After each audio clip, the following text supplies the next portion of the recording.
नमस्कार, मैं ऋषभ। आप देख रहे हैं डेली समाचार। इस वीडियो में उस शख्स की बात करेंगे जिसे कुश्ती और पहलवानी का शौक था, जो जाना तो सेना में चाहता था पर बन गया हरियाणा का कुख्यात गैंगस्टर। जी हाँ, मैं बात कर रहा हूँ हरियाणा के कुख्यात गैंगस्टर पापला गुजर की। पापला गुजर का जन्म हरियाणा के महेंद्रगढ़ जिले के खरौली गांव में हुआ। इस गांव का इतिहास है कि इस गांव से हर एक युवा सेना में जाता है। पापला का भी यही ख्वाहिश था। पापला ने 12वीं तक की पढ़ाई के बाद कुश्ती और पहलवानी करनी स्टार्ट कर दी। गांव के ही शक्ति सिंह ने को उसने अपना गुरु माना और उन्हीं के अनुगाई में उसने पहलवानी और कुश्ती का पाठ शुरू किया। आपको बताना चाहूंगा कि शुरुआत में पापला का सारा दिन कुश्ती और पहलवानी में ही जाता था और अपने गुरु के साथ ही रहा करता था। संदीप फौजी फौजी संदीप कहलेया, ये इसके जीवन में एक अहम कड़ी की तरह आया। बताना चाहूंगा कि फौजी संदीप का गांव की ही एक लड़की से प्रेम प्रसंग चल रहा था, पर फौजी संदीप की शादी हो चुकी थी और उसकी 2 बिटियां थी। इसके बाद गांव में एक पंचायत बुलाई गई जिसमें कहा गया कि फौजी संदीप अब उस लड़की से नहीं मिलेगा। पर फौजी संदीप ने उस लड़की से मिलना नहीं छोड़ा। इस बात की जानकारी शक्ति सिंह और पापला को मिली। पापला और शक्ति सिंह ने मिलकर फौजी संदीप की पिटाई कर दी, जिसके बाद फौजी संदीप ने बदला लेने की सोची और उसने पापला के गुरु शक्ति सिंह की हत्या कर दी। आपको बताना चाहूंगा जिसके बाद पापला ने शक्ति सिंह का बदला लेने का ठाना और उस कुछ दिन वो रुका क्योंकि उसके घर में शादी थी। तब तक वो रुक गया और उसके बाद उसने अपने साथियों को इकट्ठा किया और 2014 में, जी हाँ, साल 2014 में उसने पहली बार जुर्म के में दुनिया में दस्तक दी। उसने अपने साथियों के साथ मिलकर फौजी संदीप, उसकी मां और उसके मामा की हत्या कर दी, जिसके बाद वो फरार हो गया। आपको बताना चाहूंगा कि साल 2017 में उसे पकड़ा गया और कोर्ट में पेश किया, जहां 8 सितंबर 2017 को पापला को पेशी पर ले जाया गया, जहां से वो पेशी के दौरान भाग गया। जैसे ही वैन में उसका नंबर आया वैसे ही वो भाग गया। होता है कि जब जिस कैदी का नंबर आता है उसको उस समय वैन से उतारते हैं, उसी समय पापला भाग गया। उस समय कहा जा रहा था कि कुछ पुलिस वाले भी इसमें मिले हुए थे, जिससे कि पापला को बंदूक मिल गई और वो फायर करते हुए वहां से भाग गया। उसके बाद पुलिस ने उसे मोस्ट वांटेड घोषित किया और उसके ऊपर 1 लाख का इनाम रखा गया। आपको बता दूं कि उसके बाद एक बार उसकी गिरफ्तारी राजस्थान में भी हुई और वहां पे जिस तरह से थाने से उसको छुड़ाया गया वो देश की मीडिया में सुर्खियों में ला दिया था पापला गुजर को। 5 सितंबर की बात है। 5 सितंबर 2019 की रात पापला किसी एक का हत्या का बदला लेने के लिए राजस्थान के अलवर जिले के बहरौल थाने इलाके में गया। उस समय पुलिस की थाने की जीप राउंड पे थी और उसने देखा कि बाहर के नंबर की एक गाड़ी टहल रही है। तब पुलिस ने उसे रोका और पापला को पकड़ लिया, पर पुलिस को ये पता ही नहीं था कि जिस शख्स को उसने पकड़ा है वो पापला गुजर है और हरियाणा का मोस्ट वांटेड है। उसमें पापला के साथी सब भाग जाते हैं, पर वो भागते नहीं है, वो पापला को छुड़ाने का आइडिया ढूंढने लगते हैं। जब पुलिस उसे थाने लेके आती है उस समय भी पुलिस को नहीं पता रहता है कि ये शख्स कौन है, तो पुलिस उसे लॉकअप में बंद करके और अपना आराम से बैठती रहती है। सुबह के टाइम जब उसको पापला के गिरोह को पता था और उसके जितने भी गैंग के लोग थे कि इस समय पुलिस क्या कर रही होगी, आधे पुलिस नहा रहे होंगे, आधे कहीं आराम कर रहे होंगे, उस समय AK-14 से थाने पे हमला किया जाता है और पापला को छुड़ा के ले जाया जाता है।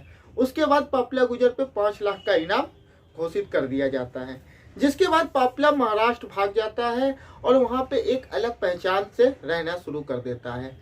पापला के बारे में ये पता चल चुका था तब तक पुलिस को कि पापला जहां भी रहता है वो अपने शरीर पे ध्यान देता है और जिम जरूर करता है। आपको बता दूं कि उसकी इसी आदत की वजह से वो महाराष्ट्र के कोल्हापुर के एक इलाके में जाता है और वहां पे वो जिम ज्वाइन कर लेता है, जहां उसकी मुलाकात एक जिम ट्रेनर जिया से होती है। पहले भी दोनों में दोस्ती होती है और उसके बाद दोनों में प्यार हो जाता है। बात यहाँ तक बढ़ जाती है कि दोनों एक दूसरे से शादी करना चाहते हैं और जिया ने इसके लिए अपने पिता को भी मना लिया था और उससे पापला को मिला दिया था। पर न तो जिया न उसके पिता जानते थे कि ये पापला गुजर है, क्योंकि पापला गुजर वहां पे दूसरे नाम बदल के रह रहा था और अपनी एक दूसरी पहचान बना लिया था। पापला उन लोगों को बताता था कि वो राजस्थान के एक राज परिवार से बिलोंग करता है। आपको बता दूं, पर इधर हरियाणा और राजस्थान की पुलिस की टीम पापला को खोजने में लगी हुई थी, क्योंकि पापला हरियाणा का मोस्ट वांटेड गैंगस्टर बन चुका था और उस पर 5 लाख का इनाम था। इसके लिए पुलिस ने कई सारे मुखबिर को लगा रखे थे। उसी समय जब पापला जिम जाया करता था, उसको पुलिस की एक मुखबिर ने देख लिया, जिसके बाद उसने पुलिस को जानकारी दी। पुलिस ने 1 सप्ताह तक पापला पे नजर रखा कि वो कहाँ जाता है, किससे मिलता है, कहाँ रहता है। उसके बाद पुलिस ने इसकी योजना बनाई कि अब इसे पकड़ा जाए।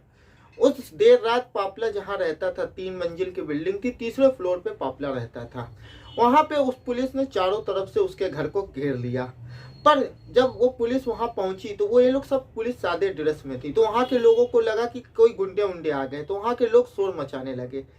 तो पुलिस ने वहां के लोकल पुलिस की मदद से कैसे भी करके उन लोगों को समझाया और शांत कराया, पर इसकी भनक पापला को लग गई थी। जब पुलिस तब तक सचेत हो गई थी और पुलिस को ये जानकारी मिल चुकी थी कि शायद पापला अब जान चुका है। जैसे ही पुलिस तीसरे मंजिल तक पहुंचती है, पापला से कहती है कि वो सरेंडर कर दे, नहीं तो उसे मार दिया जाएगा। जिसके बाद पापला उसी जिया को, जिससे वो प्यार करता था, उसको आगे रख के निकलता है, उसकी गर्दन पे चाकू रख के। पर पापला भी उसे नहीं मारना चाहता था, पापला भी उससे बेहद प्यार करता था। तो वो जिया को आगे धक्का दे के पीछे की तरफ कूद जाता है। पर पीछे भी वहां पीछे वाले गेट पे पुलिस खड़ी रहती है। पापला के पाँव में चोट आता है और पुलिस उसे पकड़ लेती है, जहां उसे फ्लाइट के द्वारा जयपुर लाया जाता है और उसके बाद कोर्ट में पेश किया जाता है। जब जिया को इसके बारे में पता चलता है तो जिया की आंखों से आंसू निकल आते हैं, क्योंकि जिया जानती ही नहीं थी कि जिस शख्स से वो प्यार कर रही है वो पापला गुजर है। वो अपना नाम उसे उधम बताता था। आपको बता दूं कि जिसके बाद पापला गुजर ने भी कबूला कि वो भी जिया को उधम बताता था। उसने अपने पुराने जीवन के बारे में जिया को कुछ नहीं बताया था। कई बार जिया और पापला की आमने सामने बैठा के पूछताछ की गई है और ऐसा पता चलता है कि उस समय पापला सामने बैठ के रोने लगता था, क्योंकि पापला भी जिया से बेहद प्यार करता था और दोनों एक दूसरे से शादी करना चाहते थे। पुलिस को भी ये समझ आ रहा है कि जिया को पापला के बारे में कुछ नहीं पता था, पर पुलिस ये जानना चाहती है कि अब पापला की मदद वहाँ पे कौन करता था, महाराष्ट्र में वहाँ उसको रहने में कौन मदद करता था और कौन वो शख्स था जो इससे पापला से वहाँ पे मिलने आता था। देखते हैं कि आगे इस पे क्या निकल के आती है। पर इस समय पापला की सुरक्षा को और बढ़ा दिया गया है, क्योंकि पापला का इतिहास रहा है कि वो जेल से या पेशी से फरार हो जाता है। तो इस बार उस पर ड्रोन से भी निगरानी की जा रही है। आपका इस पूरे मामले पे क्या राय है? आप अपनी राय हमें कमेंट बॉक्स में जरूर बताएं।